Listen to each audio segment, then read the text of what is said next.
Alright, I haven't seen anyone do anything with the Lear 35 that actually, does it in less than an hour. So, download the Lear, download the 750 unless you want to use the 530. 530 is kind of painful. I mean, I use 430s in real planes and it's basically the same thing as the 530. I don't really love it. In real planes, I don't love it. And here it's slow. It's just not my thing. If you like pain, go for it. I think that's up to you. I'm going to start up, and then, I'm sure if you're flying airliners, you know how to do approaches. If you don't, there's plenty of other videos. I'm just going to do like startup, takeoff, autopilot demo, because I have not seen a single video on the autopilot that is coherent, or that is correct. And I'm going to do this quickly. Alright, so first thing you want to do, right, batteries. And obviously, like, I'm not a Lear pilot, so this might not be in the right order, but it works. So, kind of a Russian way of thinking, but here. Alright, so start 2, I don't know, I do 2-1, I do in DCS, I do it and all that stuff. I don't really... Doesn't really matter, I don't think. If it does, I haven't implemented it yet. Introduce fuel above 10, I'm sorry. So you have N1 and N2. So above 10 over here on the N1. Depending on the way you look at the cockpit, if you think this is 1 or no, this is 2. So I think 1 and 2. It will work for me, but some people just don't like that. Once it's above 10, you can introduce fuel. Once it kind of stabilizes up in the green arc, you'll see it. You can introduce fuel to it. Or sorry, excuse me. You can put it on gen.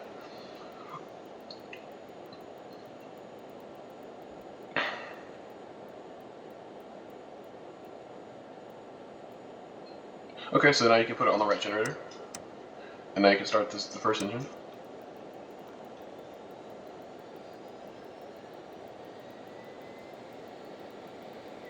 Just above 10, introduce fuel. Let that climb up. Now what you can do is you can just, and this is obviously in no order, you can just start everything. You can turn all the lights and stuff. So, nacelle heat, that's a warning. I don't know why, don't really care. It's not a real plane, so I'm not going to tell anyone. Avionics Master's on. You want your inverters on. That's still coming up. And these are all like the external lights. You got your strobes, recognition nav beacons. Good.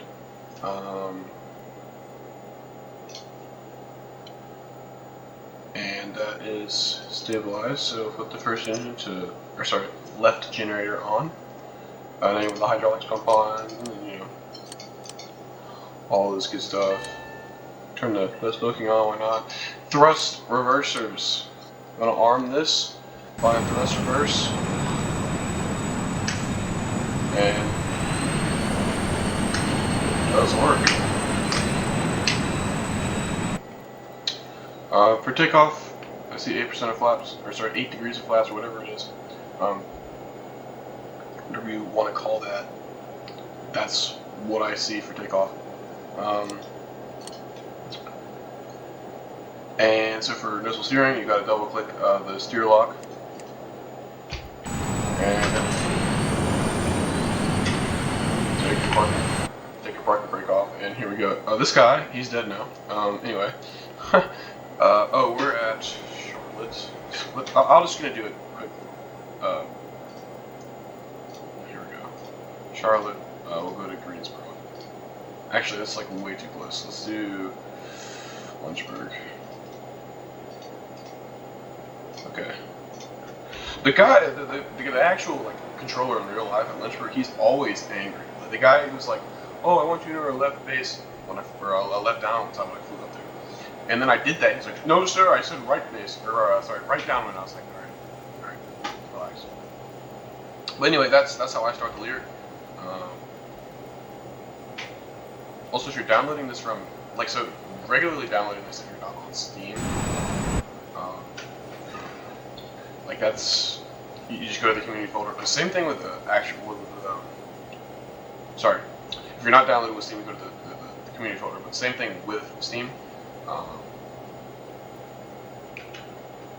Where you kind of just go to wherever it's stored, you go to community, you just put it in there. It doesn't have to be a specific for MFS, or it does, but it's not like there's no like you need to store all of them in there. I don't know. That wasn't intuitive to me.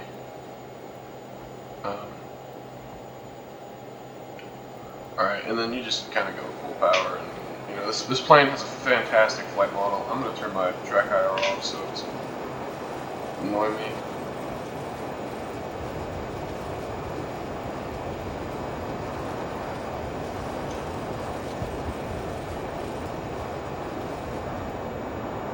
This thing is a rocket ship. Okay, the autopilot. So you have different modes, and I'll just display. Oh yeah, I'll display all of them. So if half bank, this plane will do this whenever you engage autopilot. It will really start whipping. So we'll just do heading mode first.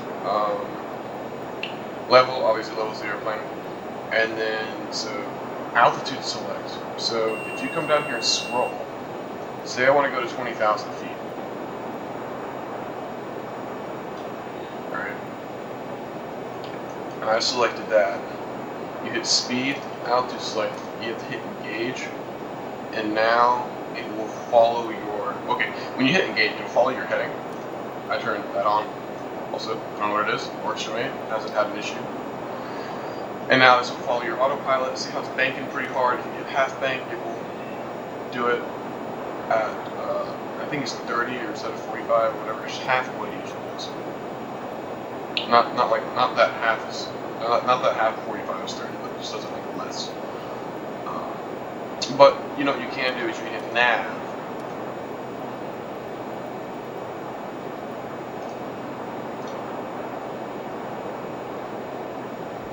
You get a,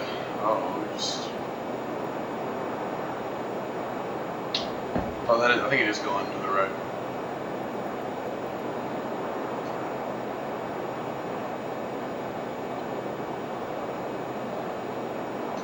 So I usually have to set the first point,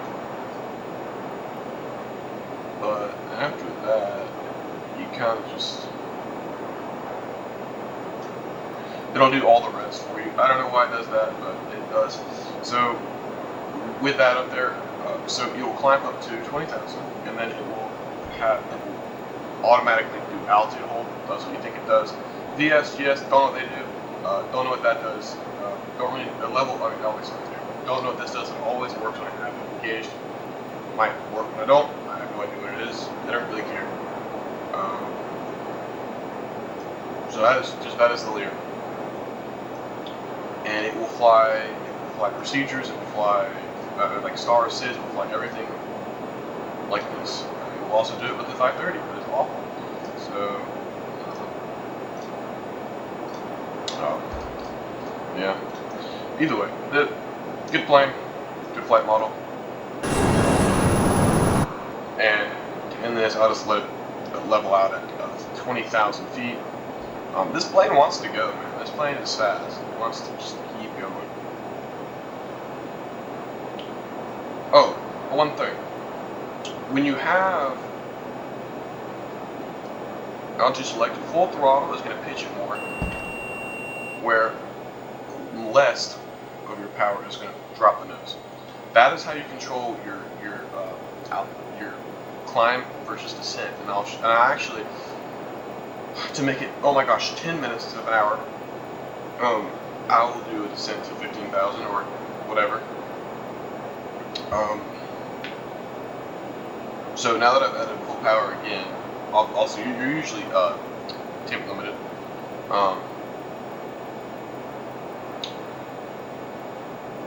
Now it will climb to 20,000. It will maintain the whole 20,000. See that? Now altitude hold is on. Now, if I want to go down to 15,000, do the exact same thing, but you reduce power, and you hit altitude select. Not in that order. You can do whatever, and then you can reduce power, whatever you want to do. Not like anything in this video is like really actually in the correct order. I'm idle right now. This thing's gonna die. If I add some power, it's gonna be a nice, relaxing little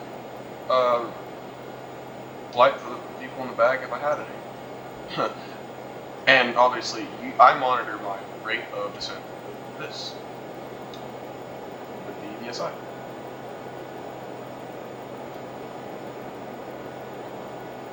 So right about there, that's a nice little descent.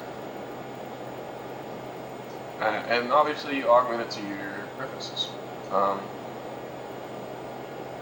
is all I'm going to show, because this is, I mean, there are 1,000 videos out there talking about how to fly an approach. So I'm not going to show that. It's pretty simple.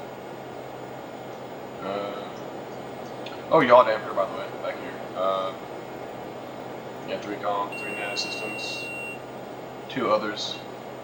And it's going to beep about 1,000 away from your altitude, and it's going to capture 15,000 feet. Pretty perfectly too.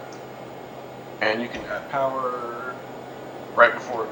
Yeah, I like to add power before, because if you add power before, it won't go. It will overshoot, but it will go back up.